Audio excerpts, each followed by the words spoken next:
Hey, what's up, everybody? It's J Rock right here. Today I'm gonna be hitting you with a comic book review. We're gonna be talking about X Force. This is gonna be episode 2.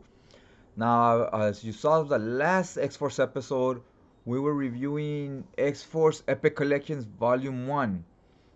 Now, today we're gonna read issues 5 through 15, which you can find on the X Force hardcover called Under the Gun, or on X Force Epic Collections Volume 1, which is also called Under the Gun.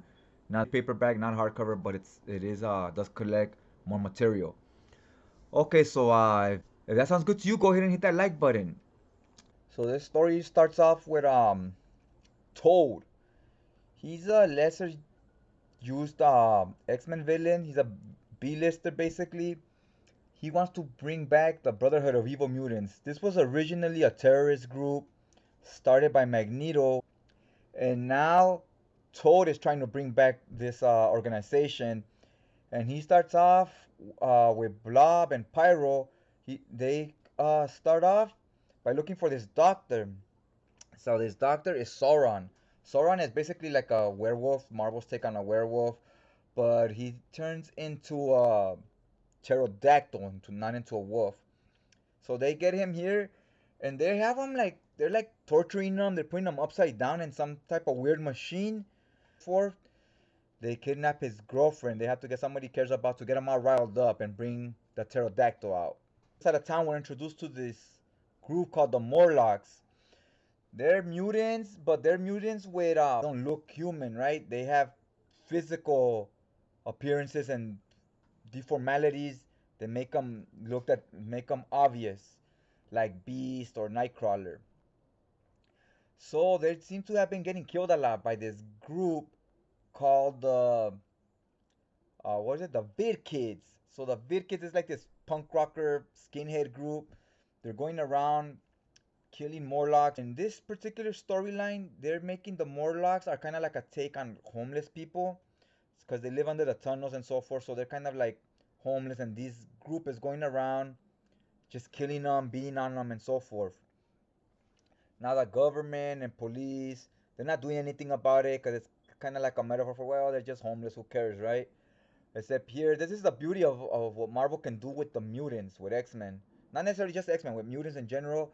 They can be a metaphor for homeless people, a metaphor for someone who can be gay, a metaphor for minorities, Jews and whatnot, right? You could do a lot of interesting things with this race, the mutant race, in the way you tell your stories. You could use them for a lot of different. They could have a lot of different meanings to them, which is something I like because no matter what situation you put them in and what kind of story you're trying to tell, it never feels forced. Like they could fit in all those situations. Okay, so we get back to the Morlocks. Turns out one of their main players is a mutant named Thorn. She turns out to be Pharaoh's sister. Pharaoh is a member of the X Force, and she just appeared on the team, and we got no explanation on the first video about her, right? It turns out they're sisters, and they never explained how Pharaoh got into the X-Men X Force team, how she became an X Force member, and so forth. But right now they are explaining that Pharaoh and Thorn are sisters and they do not like each other. So we got that clear. And Thorn ends up meeting Toad from the Brotherhood of Evil Mutants, and now they're in cahoots. So they're both after X Force because she hates her sister and she's a part of X Force. So now she hates X Force by default. In the next issue, we get some backstory on Cable. We get some artwork here by Mike Mignola, which he's very known for horror comics, like a horror vibe, because he created Hellboy. So if you're familiar with Hellboy, you're familiar with his art. Now at this time, Hellboy was not created yet. So he didn't have the rep of being a horror artist yet. But this art, it fits very well in this story. And this story is not really a horror story, it's more action sci-fi. We see how Cable jumps back and forth through time, just pretty cool. We explain what he's doing in the present time. He came over to save Cannonball, because Cannonball is figured to be an eternal. He's figured to be an eternal. If you've ever watched Guardians of the Galaxy Part 2, Star-Lord's dad, the guy they fight at the end, he's an Eternal. So then you got an idea of what Eternals are. So now it explains why Gideon on the previous video was working with Sunspot because he thought Sunspot was an Eternal. So he's trying to mold him and manipulate him to use him. And now it turns out Gideon was following, he was molding the wrong person because Sunspot's not an Eternal. Turns out the Eternal is Cannonball. And what's it called? Cable knows Cannonball is the Eternal. He's being told right here. So he keeps Cannonball close to his vest. You know what I mean? He keeps him close with him at all time because he knows Cannonball is important for the future. What happens with him can change his whole future, basically, his world. So we get a lot of interesting character development here. We also, it shows how he had this old team called the Wild Pack, and that's where Kane comes from. There was Kane, Grizzly, Domino. They all had a team back in the days. So we get a little backstory on that. I thought that was, I really like this issue because we get to know more about Cable, and plus, you know, the art was dope on this one. So Thorn and Pharaoh meet up with each other. They have this big cat fight. It was very anticlimactic. It was kind of a cool build up. Then it was kind of lame once the fight actually happened. They disposed of the Morlocks and of Thorn pretty easily. I think this was more Rob Liefeld just wanting to draw a cat fight. Two girls that are cats fighting each other. Kind of like a pun, like, oh, you get it. It was, I don't know, it was kind of dumb. I don't even think it needed to be there. Maybe, hopefully going forward they do something more with that story to flesh it out and it can be cool. But at this moment, it was didn't really need to be there. It's kind of lame. But one thing happens here in the towards the end. Some interesting developments. Strife removes his helmet when he's talking to somebody, and we see once he takes his helmet off, he looks like Cable. So he reveals it to Kane, and Kane's like, "What the fuck? It's Cable." So that was weird, and Strife tells him, "How do you know I'm the imposter, Cable? Maybe Cable's an imposter of me." So it raises this question. Now that shit got trippy right there. It got a little crazy. So I guess Cable has either a clone or a twin brother. Now what I didn't like art-wise here is once we showed that Strife looks like Cable, all of a sudden from now on, when they showed Cable, half Cable's face now has changed. So his whole design just changed. Now half his face is cyborg, it's robot, right? Exactly like in Terminator. So with no explanation other than I guess to separate the two, Strife from Cable. So you felt like they really dropped the ball. I actually, story wise too, they should have had some explanation why all of a sudden his face is so different. Which to me, it seems like it's only just so you could separate the two characters now. And you also had another copycat, a Domino. She betrays the team, but it turns out it's not Domino this whole time. It was a shapeshifter.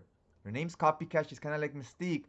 So this whole time, this shapeshifter was Domino, and the real Domino was tied up somewhere. So that was weird. So now we have this other new character we didn't know about. And this whole time, she was like a secret agent or whatever. But this whole time, she's been like sleeping with Cable. Why? Because she has to pretend she's Cable's girlfriend, Domino. So she's like whoring herself out for her organization, which is the leader of this organization, whose center was Tolliver. And he also sent Deadpool, so he hires mercenaries, basically, right? And we finally get to see how he looks. They finally showed him.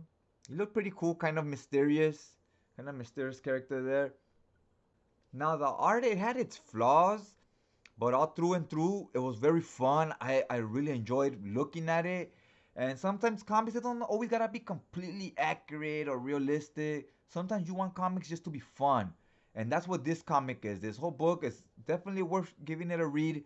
It's fun. It doesn't have a lot of substance. So you don't need every story to have this deep meaning to it. Sometimes you just want a comic for escapism and to kill some time. You know, something that's just fun and entertaining. And that's what this book is. So I think I'll say this is definitely worth the read. If you're looking for something deeper, you might want to look elsewhere. But if you're looking to kill some time and to be entertained, this is very good. The dialogue is not dialogue heavy, so you won't be bogged down with like tons and tons of word bubbles. And the art is fun, it's exciting, it's dynamic. I could totally see when you're reading this why Rob Liefeld has such a big fan base. Plus, you get a filler issue with Mike Mignola, whose art is also, nice, has a big fan base as well. His art isn't the most realistic either. It's very simplistic, very blocky, and very different, very unique. So that about covers the majority of this book. Hope you guys enjoyed it. If you guys read this before, let me know what you guys thought about it. I know Rob Liefeld has a very divisive fan base. Some people love him, some people hate him. Let me know what you think about him. And if you read these, let me know what you thought about the stories as well. I think a lot of these characters that we were establishing here, going forward, they didn't do much with them. But at this time, when you're reading it for the first time, you know what the future holds. So at this moment, there are a lot of cool new characters, and you're kind of anxious to see where they go, where they take them. So yeah, guys, hopefully, like I said, hopefully you enjoyed this. If you did, hit that like button. It really does help out the channel. And I really do appreciate that you guys tune in to watch these videos. Take some time out of your day to check them out. It really means a lot. And it keeps me motivated to do more of them. So yeah, guys, I guess that's all I got for you, and I'll check you guys out next time.